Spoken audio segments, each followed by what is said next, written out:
How's everybody feeling today? How's everybody feeling today? How's everybody feeling today? What are we? Dream-A-holics! What do we do? Get things done! It's time to make it! Let's get to work! Game! Let's go!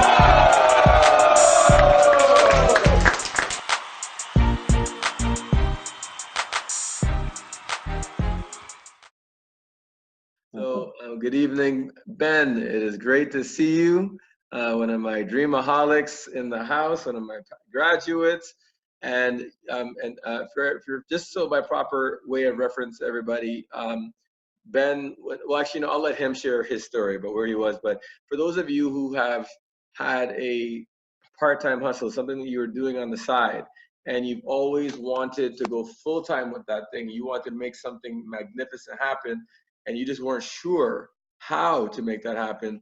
Today, you're going to get to hear from somebody who did just that, and it's a pretty cool story. So let's jump right into it. Mr. Benjamin Degraaf. I should say Mr. Ben, Benjamin Degraaf. We actually DJ. Remember when it was vinyl and you could scratch stuff? So Ben, if you wouldn't mind just sort of sharing where you were at before entering into the program, and then what's actually happened since. Yeah.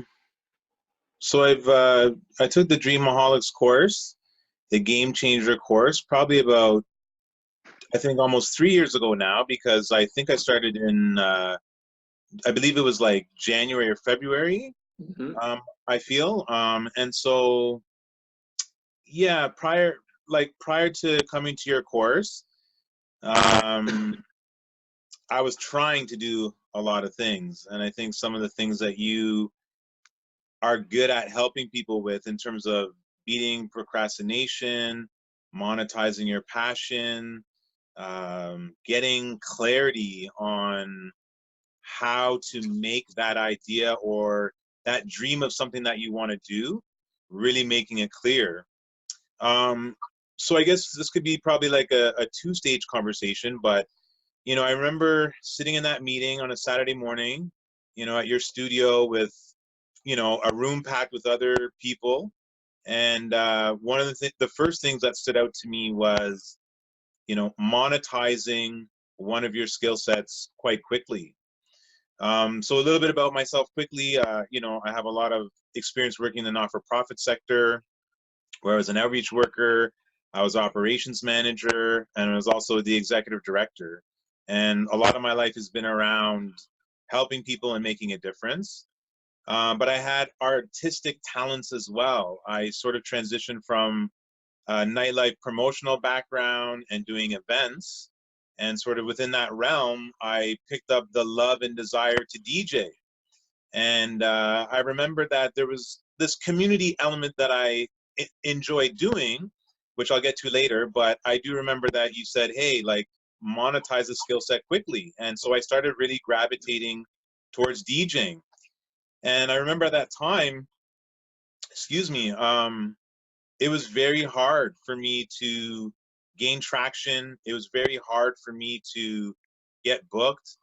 I had some patches of success here and there, but I didn't really have the type of consistency that was making me happy, creating a happy home, you know, and so that was kind of what I was going through. And I think also too, your course helped me to kind of sort of start systematizing like my approach. So scripting, thinking about where I wanted to be. There's a lot of stuff that I still really remember from your sessions. I thought about one of the conversations we had was, you know, if you're not really getting the consistency that you require, and I know that this is still something that you mentioned in your open sessions, and you say, well, how many people here prospect and reach out to, I think it was at least, what, 100 people a week, right? And then there might be, you know, a few hands lightly raised in an open audience. And then you would say, okay, how many people have reached out to at least 50 people a week? And then you would just say, well, quite frankly, like if you're not reaching 100, it's kind of like, okay. But if you're definitely not reaching 50, you don't have a job, you have a hobby. And that really, like, it was like a Mike Tyson punch to the gut. It was kind of like, ooh, like that really hurt because one, I'm not really, I don't have the discipline to get to that level.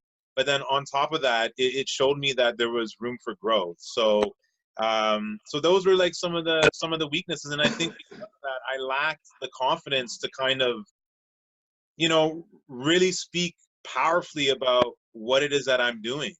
Before I would say, well, I kind of do some DJ stuff. You know, I do Right. DJ stuff, right? But now it's like I provide DJ entertainment, corporates, weddings, not-for-profits, private events, like, Boom. and I've been able to build a track record now by kind of utilizing a lot of the things that I've learned from the course. And I think the biggest thing is, your content being so amazing. I think the biggest thing that I've taken out of your course is conscious and subconscious, right? And Hmm. the power of really programming your mind. That's something that I'm just continually doing, is trying to fill up my mind with positive quotes. I still call you every now and again to check in on you and to be inspired. And I see what you're doing with, you know, many cohorts since, and seeing your, you know, next big steps, putting your course online, and then talking to other mentors, right? Other DJ mentors, which I didn't tap into before, that I do now. And they've been very vital in helping me to grow, not only as a man, a human, but as an entrepreneur, as a DJ entrepreneur, and now, slightly transitioning into an arts-based education realm. Right. Well, it's interesting. Remember in the class, it was mindset, mechanics, and mentorship. And I always tell people, in addition to what I give you, you should get industry specific mentorship, because they're going to see things that I'm not going to see, because they're in the mix with you. They're in it. And so there's things that they're going to see that an outsider would never see. There's a lot of technical things that they would know that an outsider would never know. So that's something that's very, very important. So I'm glad that you sought out industry specific mentorship in addition to what you got. So how long was your process from going from part-time to full-time? Because you were part-time before, you had your full-time job, and then so like how long was it before you were able to sort of transition? Well, I think for myself, to be honest, it was very abrupt. I think that I'm very happy now. This December will be 7 years of self-employment. Um, Woo! I'll be honest with you. I believe maybe prior to coming to you, it was like about a year uh, that I left my job as a executive director of a small organization in 2013. Okay. And yeah, I just kind of ripped off the band-aid and jumped, and things went well for a while because I was kind of just rolling on a certain level of momentum. But then what happened was that I didn't really have any kind of, as you said, like mechanics. I didn't have any kind of system or any kind of process to really understand how to do lead generation, getting consults, having a tight script, really leading people through a process, really showcasing my abilities to basically be able to, not only charge the rates that I'm charging, but for people to understand, for me to translate and communicate my expertise, for me to get across my value. Because let's be honest, I look young, but I'm 46. And I jumped into the DJ game like in my late 30s. Whereas my competition, most of these guys have been DJing from the time that they've been 18. Now, I've been involved in like nightlife and event management, promotion, and activities. However, throwing a party or DJing a party is like completely two different skill sets, right? And so, but again, like, figuring out the type of branding I want to do and how do I want to position myself within an industry where there's DJs who are more known than me, who people have experienced their musical curation longer than me.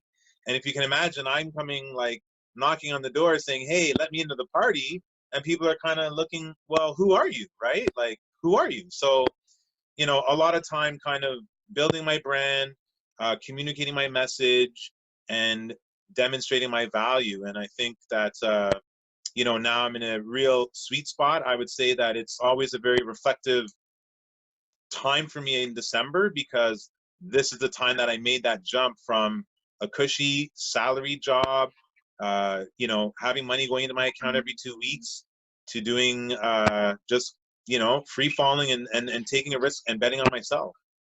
Got it. And the bet paid off. So Yeah. yeah, and dividends. So Never looking back, never looking back. so from the program, what would you say some of the key things that have helped you to go from where you were financially to where you are now? Because now you're generating good money doing what you're doing. Yeah, I would say like the things around mindset, really finding good mentors, really filling your mind with positive content. I listen to podcasts continually. I read things. I ask questions. I message other DJs. I connect with them. I meet with them. So those are things that I think are important. And to be honest with you, I think the daily six. Yep. So, you know, the daily six, for those who don't know or those who do know, is, you know, thinking about doing at least 3 things for yourself personally and 3 things for your business professionally.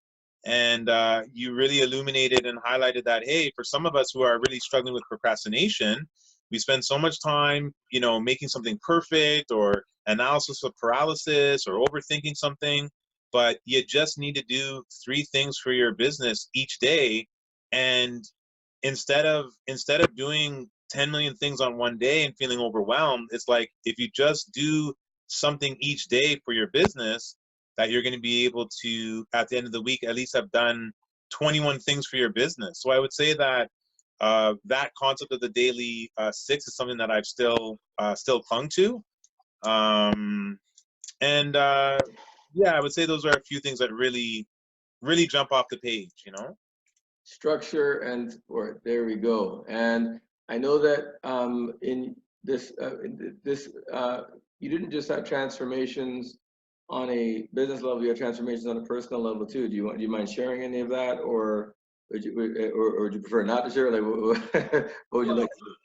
yeah, I mean, I think, like, you know, being in a relationship, you know, marriage can have challenges. And I think that, you know, the one thing I think with the course that helped me in my relationship is that, helping your partner uh, become part of your dream. And admittedly, I still have work to do in this area, but I think that, you know, if you can imagine, you know, telling your partner that you're going to leave a full-time position where you're making, you know, good money, you have salary, benefits, dental, eye, all this kind of stuff taken care of, and all that kind of equates to security. And then it's like, I'm going to start DJing. It's like, you don't really have really much history doing that, right? So it's like, you know, For there, sure. yeah, there's, like, you know, the nightlife element, but again, it's something different, right? And so that plays to strain. I also have young children. They're 6 and 4 now.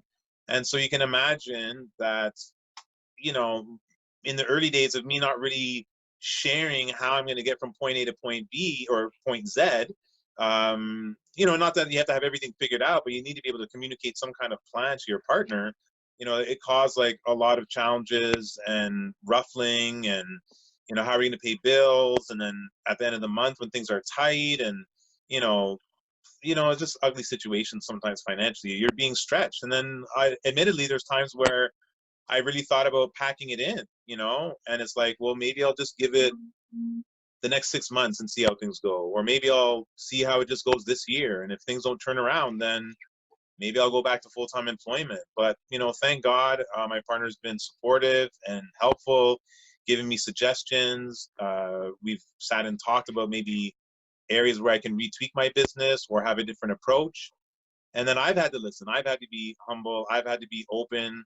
I've had to maybe go back to doing something that worked that I forgot about based on the suggestion of, my wife, my partner, and revisit something and move forward. So I would say that the course kind of helped me to understand that I can't be so selfish, that it's not just your dream. It's like sort of like the people's dream. It's your partner's dream. And if you have a dream where it's impacting people and inspiring others, it's like you're somewhat of the conduit, but it's really about other people. And so, I'm continually trying to translate my joy for the work I'm doing and what's been working. And, for some of the jobs when I, get paid cash, I kind of leave my night's earnings on the table so to help her to see that, this is real and we're doing this together, and, money's coming in. Right. And, yeah, she's been amazing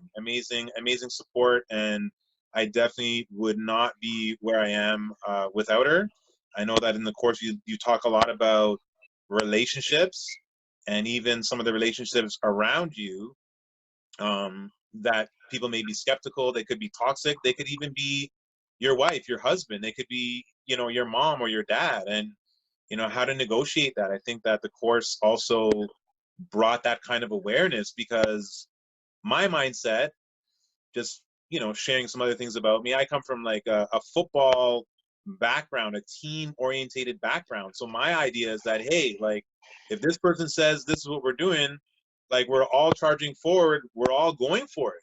But what I've come to learn is that, unfortunately, not everyone is necessarily as excited for you as you may be for yourself. And some of those people that may be detractors or not as passionate about your decision to jump to something else can be the person that you're laying down beside every night.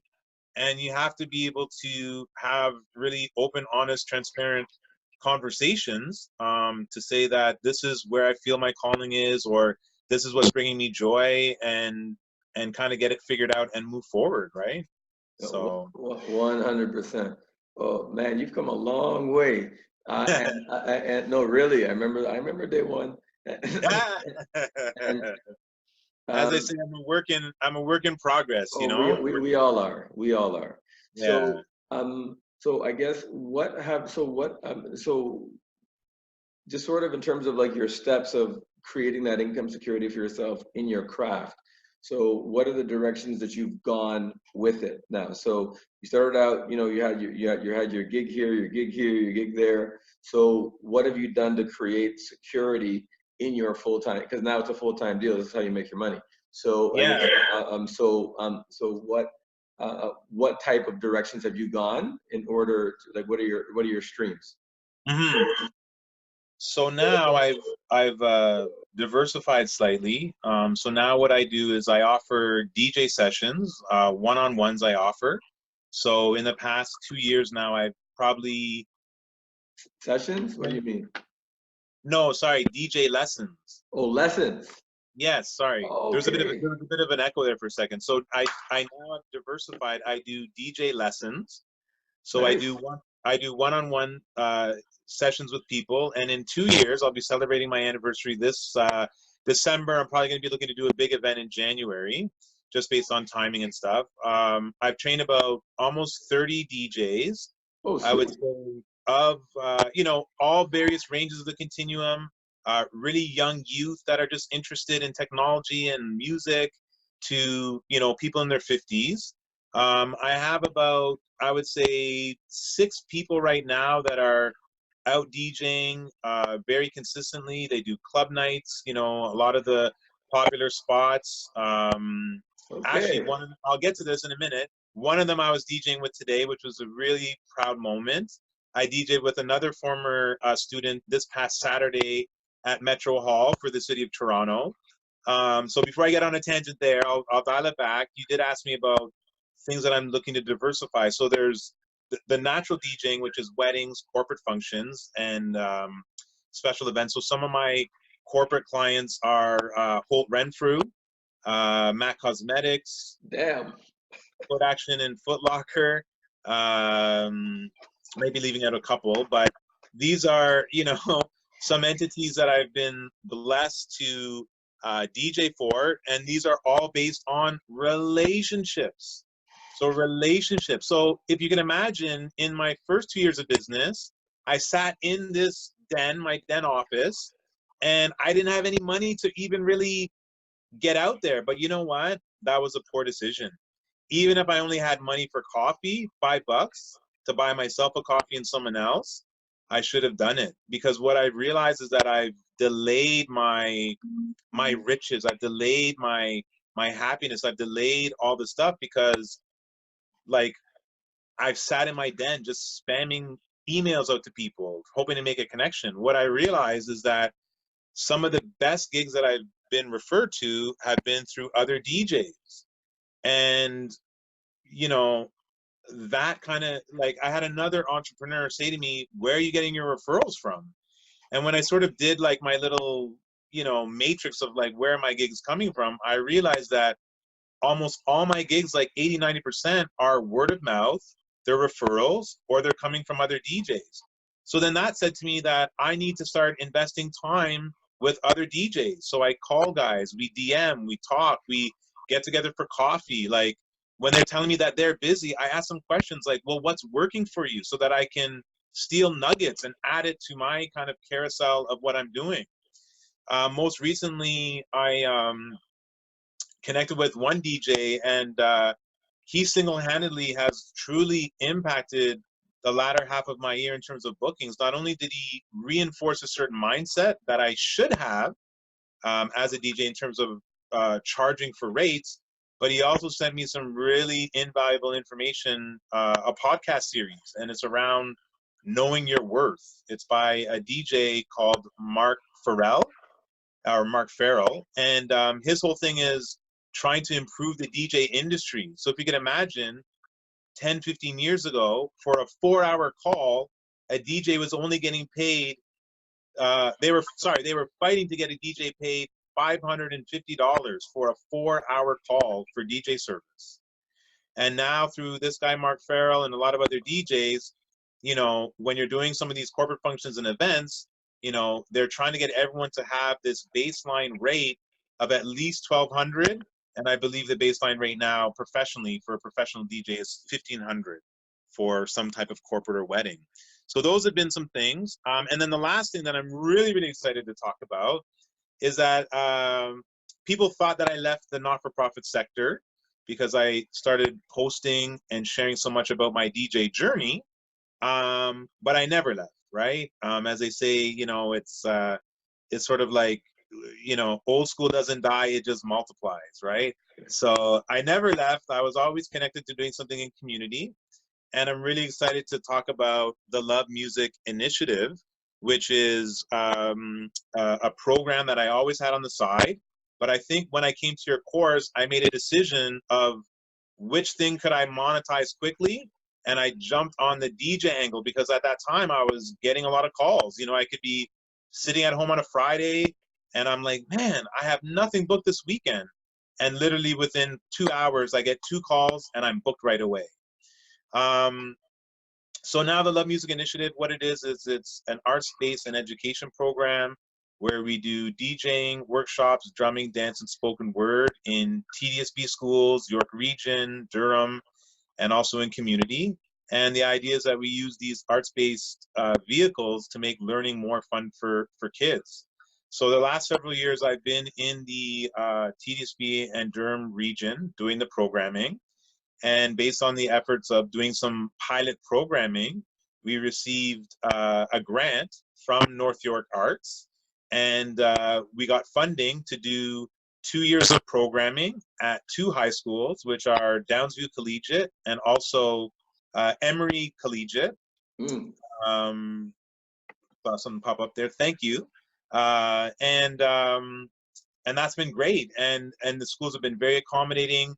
Not only do they want us to do instruction, it's splintering off into a boys to men program, Afrocentric programming. They want us to come in and DJ on a regular basis. And now the one thing I've learned is, you talk a lot about this is like blessings and the flow. And, I'm 7 years into my journey. 5 years ago, you know, I was so self-focused and self-absorbed. And I know that you would oftentimes talk a lot about your why and what you're doing. And I know for you, it's to impact billions of people around the world. And that why is what drives you. And I think that the why for me slightly was buried under my own selfish interest. But what I'm realizing now is that by opening things up, that more blessings are flowing, more opportunity is flowing. And as I guess the African proverb, which is if you want to go fast, go alone, go alone. But I think it's if you want to go farther, go together. And I'm realizing now that through the DJ Academy and having trained some of my past students, it's like I'm able to bring them along now with the journey and have them help me in various aspects. And now their talents get to be displayed, and I'm creating additional income opportunities for them through the program. And it's just a really, really exciting time. And yeah, I'm almost moved to tears here. It's like I never thought that things would get to this position where, you know, uh, just things are going so well, right? And I'm not in a position where I'm like worried about money and like on my hands and knees praying, saying, God, please drop some kind of contract into my lap. I have bills to pay. It's like I'm getting like, I'm getting larger and larger chunks of income that's allowing me to kind of step back now and plan a lot more strategically. I'm not just running from like check to check to check. And that's what the Love Music program has been really able to propel me into this like higher stratosphere, more so than the one-on-one DJing, and even more so than some of the special events DJing, right? So because of that, I've been kind of taking a look at that and saying, I really need to start strategizing more and more around this, because it clearly seems that the need is there and that people are willing to pay for the expertise, and I think I'm a smart guy, but I don't think I've ever been an expert in anything, right? And this is like a really exciting opportunity for me, is to, be thought of as one of sort of the preeminent arts-based educators in the city, that is, really getting great results, and through this program and the curriculum and stuff, that it's making waves and impact. And so that's for me something that's really, really exciting, as I mentioned, being the former football player and the competitor, right? So yeah. Well, bravo. Congratulations. Dream-A-holics in the house. What? Woo, woo, woo. So if people want to get in contact with you, how do they do it, Ben? Yeah, so you can hit me up at lovemusicinitiative.com, or Benjamin Degraaf, like on Facebook or on Instagram. I've kind of got 3 brands, so it's a little bit challenging, but Benjamin Degraaf, so it's BenjaminDegraaf,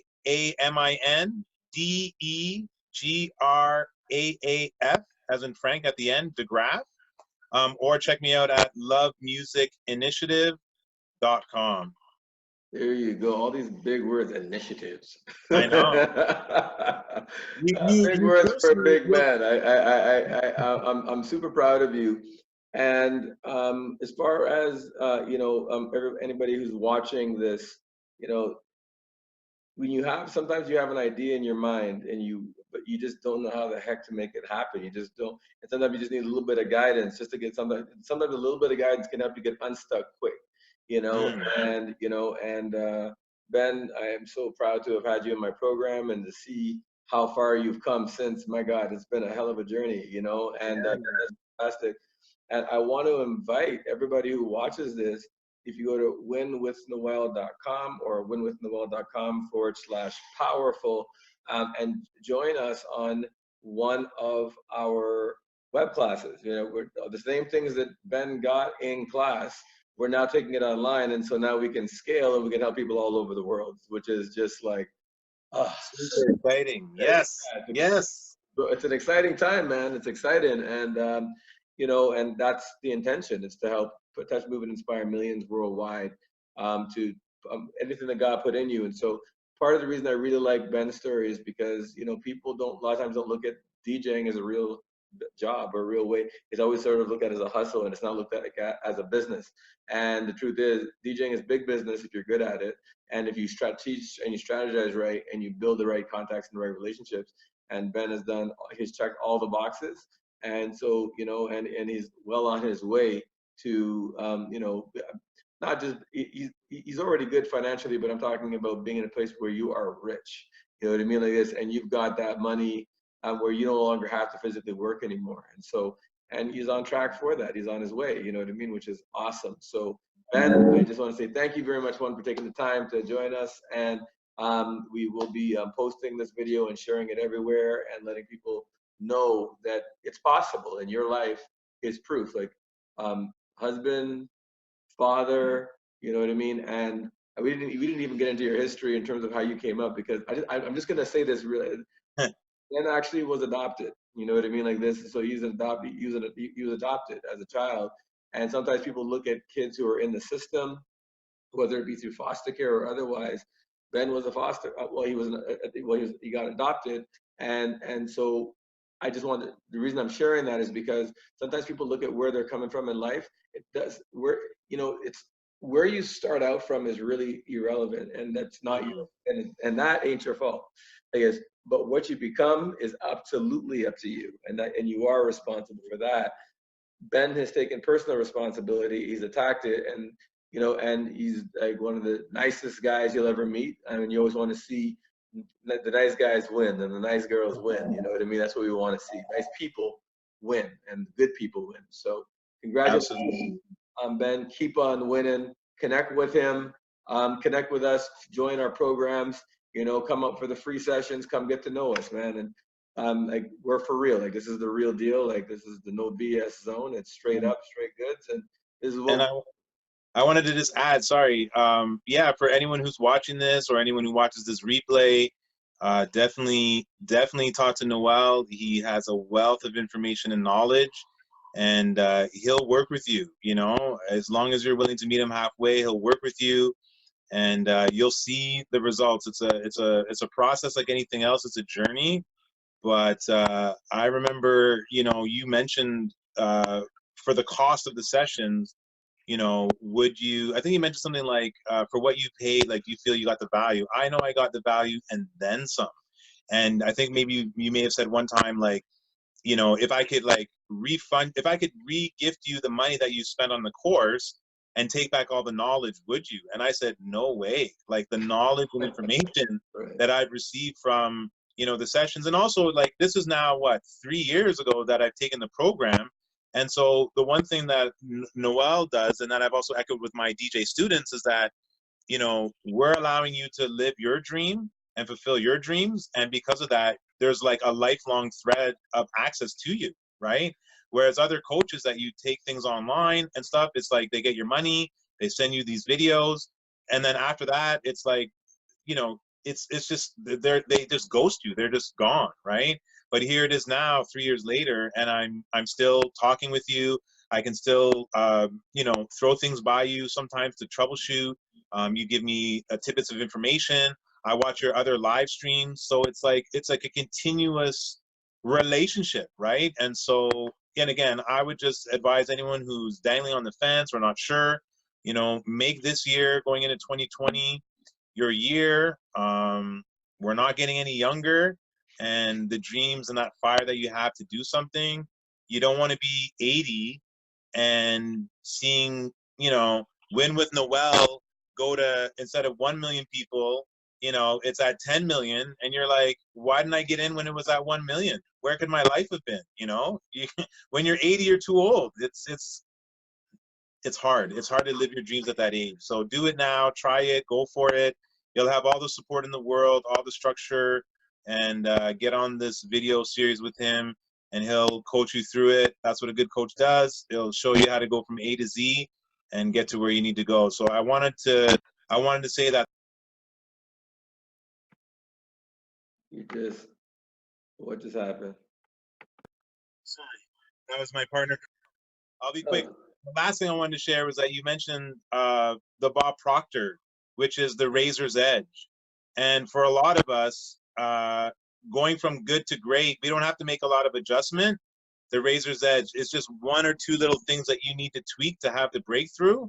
And I know that with your course, that's something that I experienced. So I just wanted to kind of add a little bit more there for people. And yeah, get on these calls and you're going to see your passion and your life really go in a different direction.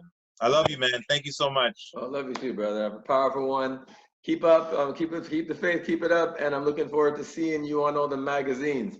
So yeah, let's get it. Boom. I'm trying to go for Sexiest Man 2020 next year. With the beard, buddy. With the beard, you're on your way. Forget John Legend. Get him out of there. All right, brother. Have a powerful one. Continue blessings. All right, you as well. Take care, man. Bless. Peace.